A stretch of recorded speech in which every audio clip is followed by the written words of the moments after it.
Walang lalaking iisa lang ang pinapantasya. Bakit? Dahil alam nyo, pwede silang makontento sa ating mga babae. Pero hindi natin sila pwedeng pilitin na dapat tayo lang.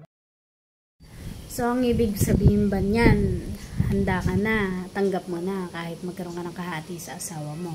So, kung ikaw pumapayag, karamihan kasi sa amin, hindi. Alam naman namin na hindi lang kami yung pwedeng pagpantasyahan ng mga asawa namin. Pero hanggat maaari, kaya naman baguhin kung gugustuhin ng lalaki. Kapag ayaw magbago ng asawa mo, edi magbago ka ng asawa. Yun lang yun.